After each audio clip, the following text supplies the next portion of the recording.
प्रबुद्धजनों प्रणाम। शांति वार्ता के समापन से पूर्व ही पूर्वाग्रही चाटुकार अपने प्रिय पक्ष की सफलता का गुणगान करने वाले भाट फिर से मैदान में उतर आए हैं। इन्हें मिला मनी पैकेट नाच नचा रहा है। राक्षसों का खाद पानी निपट रहा है, पर इनके चारण भाट इनका वीर यशगान करने में जुटे हैं। ये शतुर्मुर्ग आने वाले भयंकर दृश्य को अनदेखा करने में जुटे हैं। कुरुक्षेत्र की महाभारत द्वापर युग के अंतिम वर्षों में घटी। भगवान उस समय असंबद्ध ही सही साक्षात तो थे, तभी धृतराष्ट्र को कुटिलता का प्रकट रूप होते हुए भी जीवन दान तो मिल गया था। आज तो कलयुग की महाभारत है। राक्षसों के साथ किसी मर्यादा का पालन नहीं होगा और ना हो रहा है। तभी तो प्रारंभ धृतराष्ट्र वध से हुआ है।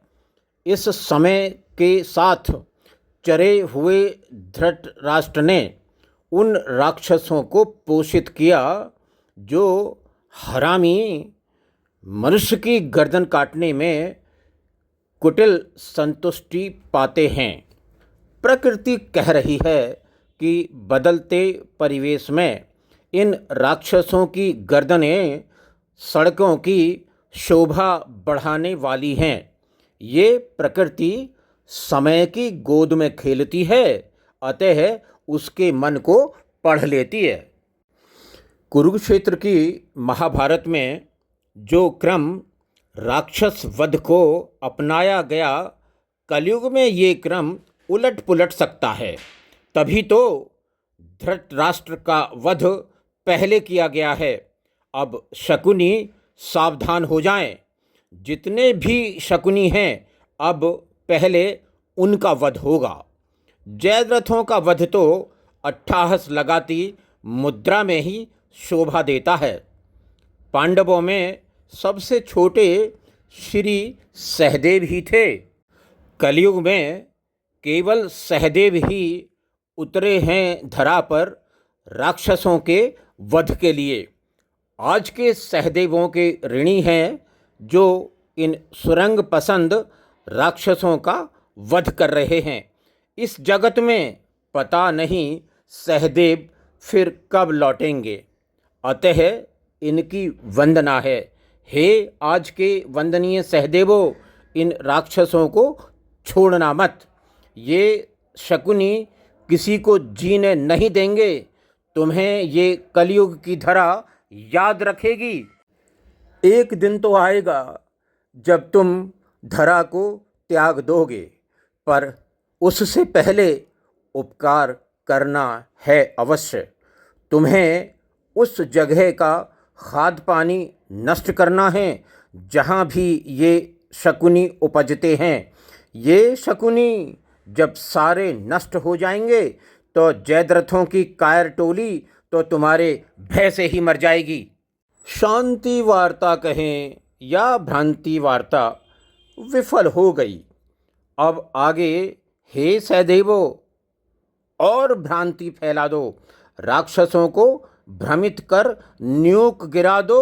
सबसे पहले न्यूक ड्रॉप उस खाद पानी को नष्ट कर देगा जहां ये शकुनी और जयद्रथ उपजते हैं। इन कायरों में साहस नहीं तुम्हारा सामना करने का। ये सुरंगों में छिपेंगे, तुम सुरंगों में ही इन्हें भस्म कर देना। इस समय इस धरा पर तुम धर्म के प्रतीक हो। धर्म को स्थापित करो। राक्षसों पर न्यूक गिराकर वध करो। हे सहदेवों, तुम स्वयं ही देख लो। इस धरा पर तुम्हारे सिवाय कुछ ही हैं जो राक्षसों को सही रूप से जानते और पहचानते हैं। ज़्यादातर तो भाट मंडली के भाट हैं। विश्व की धर्मपरायण जनता तुम्हारे साथ है। जिस दिन तुम न्यूक गिरा दोगे अनगिनत जन की हीलिंग होगी। शपथ लो हे सहदेवो, धर्मपरायण विश्व भर के जनमानस को निराश मत करना। पूर्व निर्धारित पाठ्यक्रम जैसी टीवी बहसें निरंतर हैं। किस शक्ति ने बचा लिया इस विश्व को जो कुटिल वार्ता विफल रही?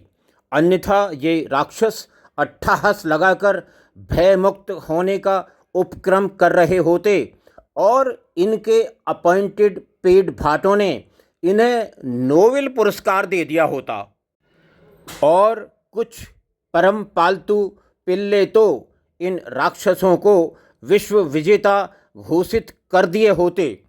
हे ऊर्जा के पुंज सूर्यदेव, इन सहदेवों को आशीष दो, ऊर्जा दो, आयु दो, जो ये इस धरा को सदैव के लिए राक्षस मुक्त कर सकें। दुनिया भर के स्वघोषित एक्सपर्ट डिप्लोमेट कितना ही जोर लगाकर रोक सकें तो रोक लें, न्यूक तो गिरेगा। कहीं ऐसा ना हो ये पॉलिश्ड चाटुकार स्वयं ही न्यूक के लपेटे में आ जाएं। प्रकृति जड़ ही सही, पर परमात्मा की कृपा से जीवंत हो कह रही है कि फ्री फॉर ऑल की स्थिति आने वाली है। मक्कार बचाकर रखें स्वयं को, ये प्रकृति बहुत क्रोध में है। मक्कारो, यदि बचना है तो राधे राधे रट लो और गोलोक को निकल लो, वरना देखो सहदेव आ रहे हैं, कहीं तुम्हारा ही सामना सहदेवों से ना हो जाए।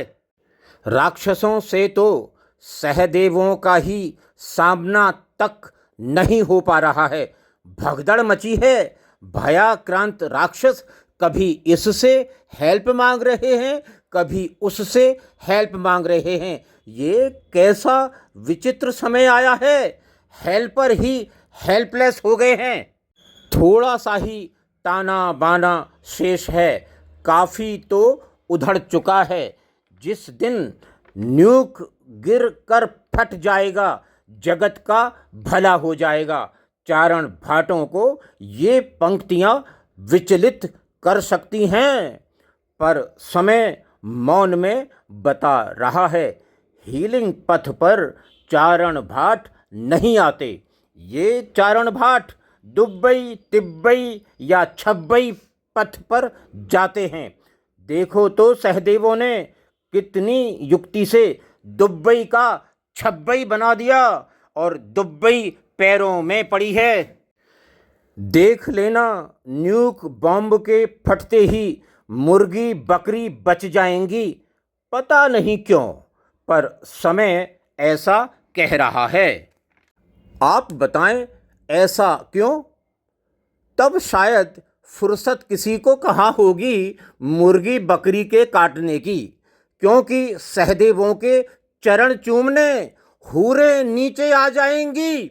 वह दृश्य अनोखा होगा। हूरों के यहाँ उतरने से मुर्गी बकरी बच जाएंगी। न्यूक के गिर जाने पर जो धरा मुक्त हो जाएगी, उसी धरा पर फेंक देना उन छिपे हुए मक्कारों को जो नमक जहाँ का खाते हैं, गद्दारी वहीं मचाते हैं। सुनो ध्यान से, तो ये समय बताता है कि कुरुक्षेत्र की महाभारत के बाद तो विश्व में लगभग वीरानगी सी छा गई थी और श्री कृष्ण के देह त्यागते ही युग ही बदल गया। विचारिए और बताइए, तो क्या आज की स्थिति राक्षसों के वध हेतु ही उपजी है और इस स्थिति को न्यूक ड्रॉप परिष्कृत करेगा? जहां आज जैसा कुछ न बचेगा। द्रौपदी को अपनी जंघा पर बिठाने वाला दुर्योधन अपनी पत्नी भानुमति को छोड़ गया। पता नहीं आज के सहदेव इन हरामी राक्षसों की पत्नियों का क्या करेंगे। दिख तो रहा है स्वर्णिम प्रकाश, जिसमें राक्षसों के झुंड नहीं हैं। नव प्रभात आने को है, सुप्रभात आने को है। ठीक ठीक भविष्य को तो कोई देख नहीं पाता, सभी अनुमान लगाते हैं। ये भी एक अनुमान है। कौन मिलेगा हीलिंग पथ पर पता नहीं, कौन बचेगा विश्व पटल पर पता नहीं, पर इस जगत के कोढ़ से मुक्ति मिलने वाली है, सदैव के लिए ना सही कुछ समय के लिए। तो राक्षसों और मन से मारीच बन चुके भाण भजों का अंत निकट है। आप अपना आशीष देकर हीलिंग पथ को प्रकाशित करें, जिस प्रकाश में सेफ यात्रा आगे बढ़ सके। हीलिंग पथ से आपको आदरपूर्वक प्रणाम।